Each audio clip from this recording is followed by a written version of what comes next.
Can you talk almost. to me Yeah. about the origin story? So where does this come from? Why did you decide to spend a big chunk of your life doing this? Yeah.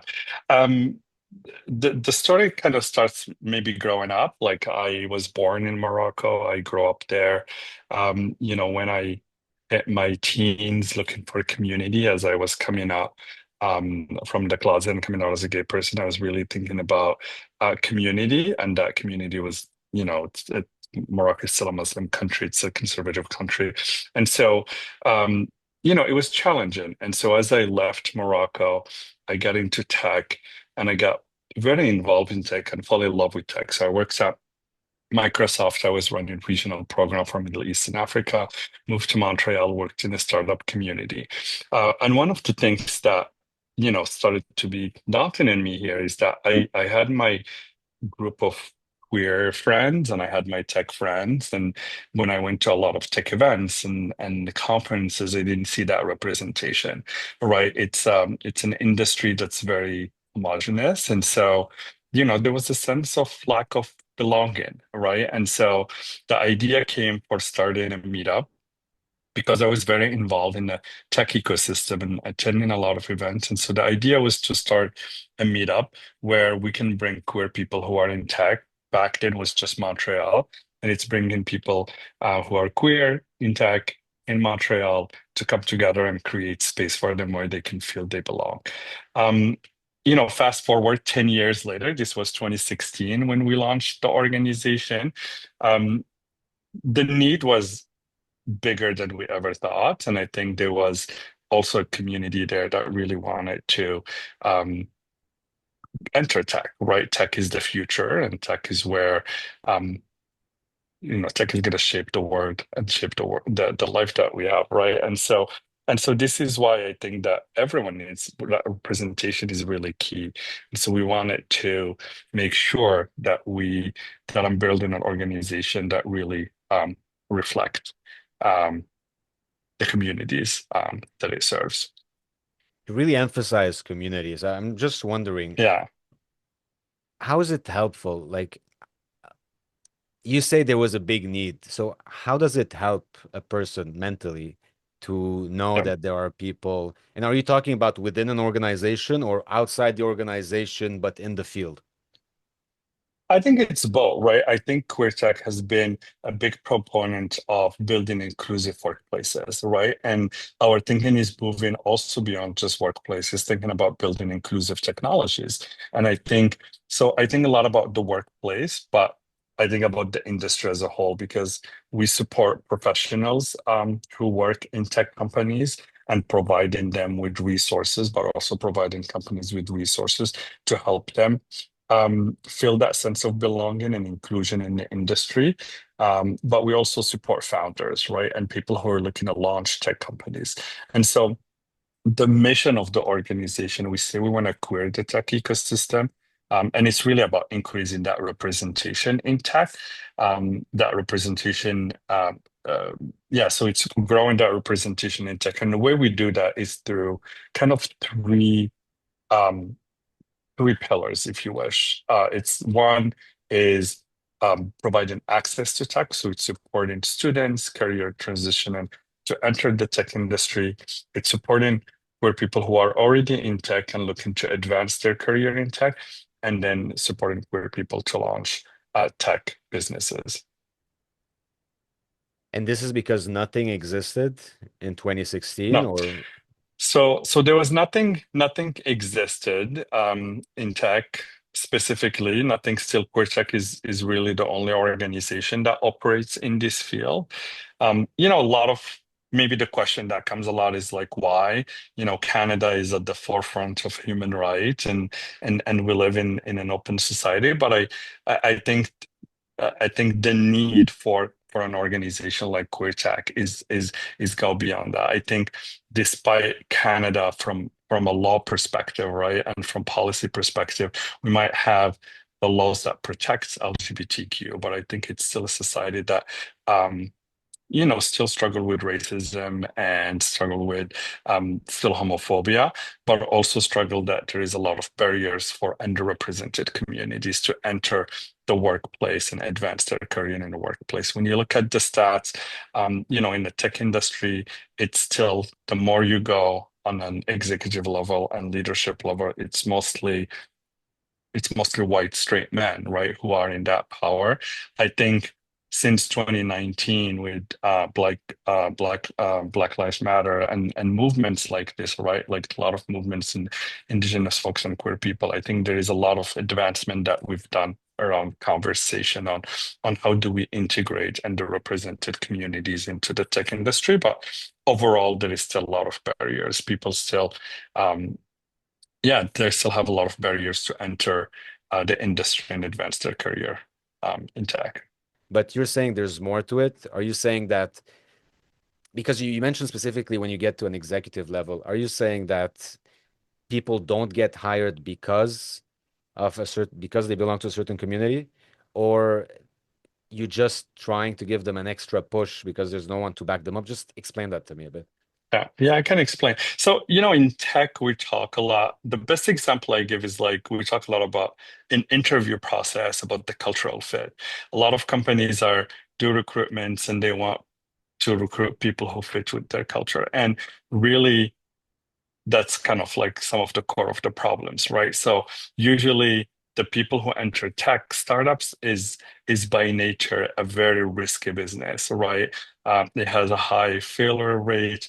I think for a long time you need to have um, some stability in going into tech. So either you're a founder and you would come from a background that your family can support you, or you have access to funds to build a company, and or that you have an appetite to risk. So if you lose your job tomorrow, you don't have, you can take that risk. And so, historically, it grow from that concept, and we've seen a lot of, the industry is very homogeneous, and the money have circulated in those networks. Tech have since then expanded a lot, but that the core of it, um, it's still very homogenous. And I think even companies, as they are recruiting, I think there is a lot of unconscious bias in the recruitment process. And so companies, hire people that they want them to fit with them. And when we talk about that, that means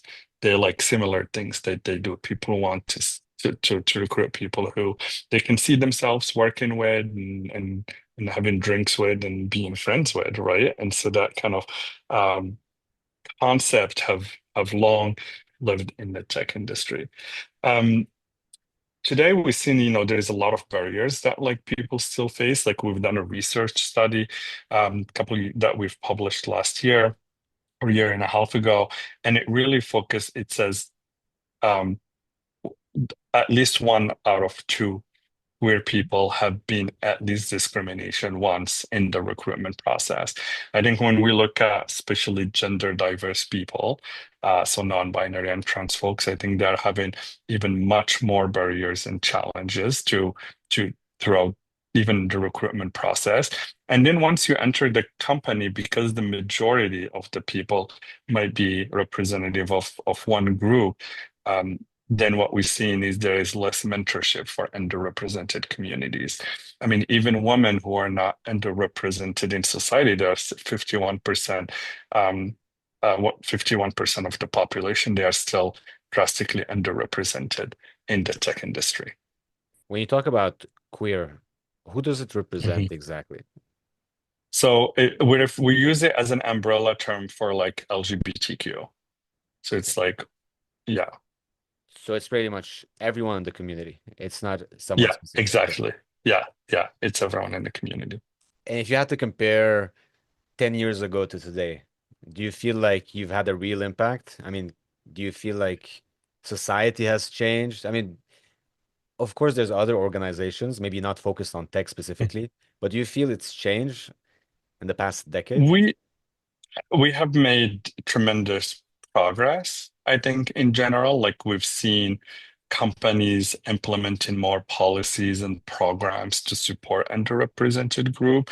There's been a lot of dollar investment in celebrating a lot of communities. A lot of companies do things, celebrate Pride and do stories around Black History Month and Indigenous Month and all that. And so I think we've created employee resource groups in a lot of these companies. So I think there is a lot of positive work that's been done. Um, One of the things we've looked at is I think there is also a shift now that happened since last January and since Trump took office and declared war on diversity and inclusion programs and communities. I think we're seeing now there is some shift. The shift happens mostly within US companies, like Canadian companies are still continuing with a lot of these programs. So I think there is progress that we're going to continue to see. And we have seen a lot of shift, but I think there is a lot of work still need to be done. Let me be the devil's advocate here for a second. Yeah, yeah. The typical argument that comes in is it's not just about queer, but it's about gender, race. It always comes back to competence versus inclusivity. Do you feel like Mhm. it's not a question of competence? It's just that there's certain biases in companies. That's why they don't hire people. So it's more than just a question of inclusivity.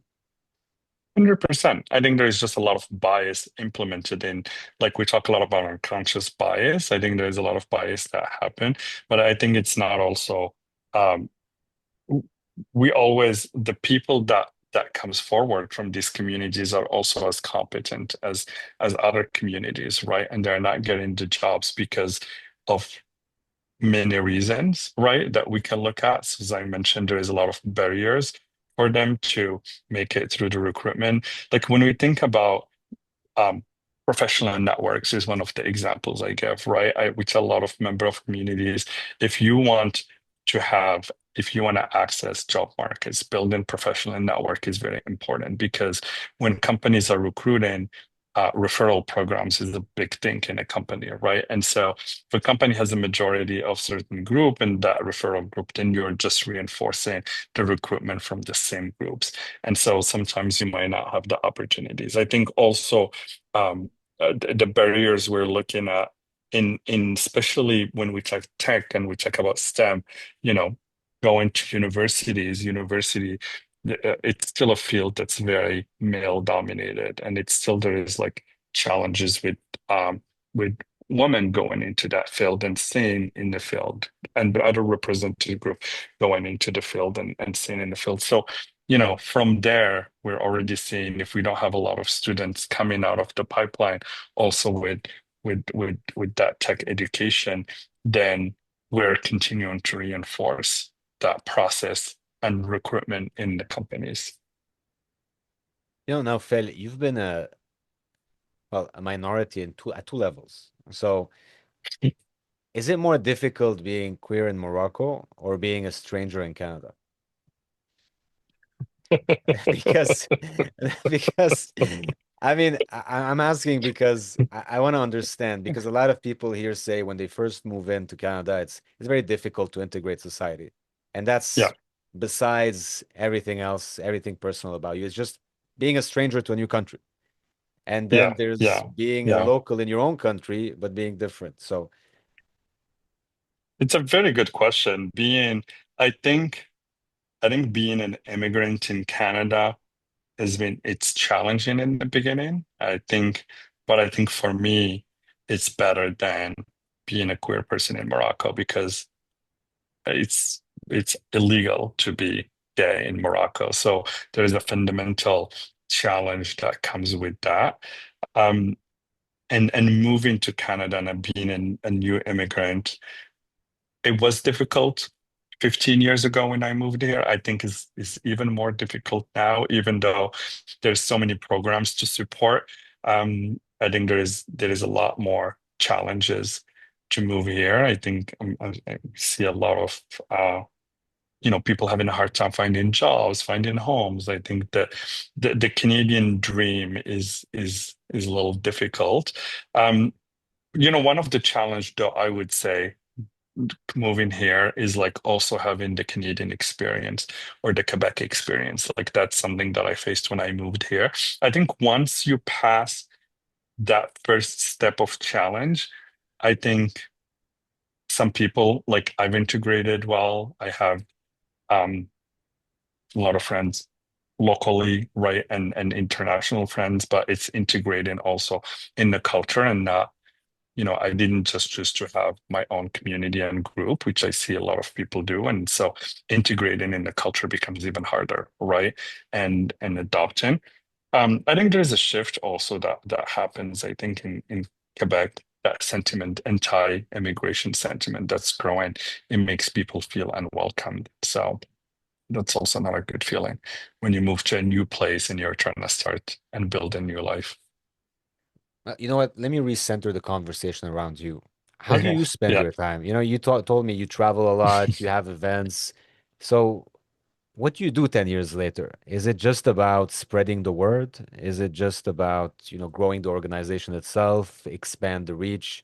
Talk to me about that. Yeah, so the focus, so the work that we do a lot is creating so in the vision of the organization, there's three pieces to it. One is really there is it's the program that we deliver, the content that we create to support the community to learn. And so that's through the three program I mentioned. We have a founder program, a leaders program, and an access program. And then and then the second piece is creating spaces. So what we do a lot is like we organize meetups, for example, across the countries. We're in 8 different cities. We continue to grow the community, people who have aspiration to enter tech. We are that community that create that space for them to come and learn about tech and ideally get a job in tech and look to advance their career. And then we have a lot of entrepreneurs who want to launch tech businesses and want a community also. You mentioned launching a company and building a company is a very demanding mentally and physically. And so having a community to support you is very important. So we do a lot of that work to create that sense of support and belonging in the industry. So let me end with this. What would be the next big milestone for queer tech? Like what's that point where you're like, you know what? I've achieved what I wanted. I did it. I completed this big step. What's that thing that you have in the horizon that you want to achieve? Yeah, we have an ultimate vision that we want and we would like. We want to see a representation of queer people in tech to 20%. We want to see a representation of to 5% on leadership role and executive role, and we want to see 15% of funding go to founders. What's the figure now? The figure now, so on the representation, the 20%, the representation is about, I think we're about 5% on average, it says. And so we're looking to get to 20. For leadership, um, some of the stats that we've received, it's already around 5%, so that's good. And then the third one is like funding for founders. I think is the big one right now. Founders receive about 1% of funding in Canada. We want to see that grow to 15%. Now, Fred, thank you so much for taking the time. I really appreciate it. Yeah, thank you. Thanks, Antoine.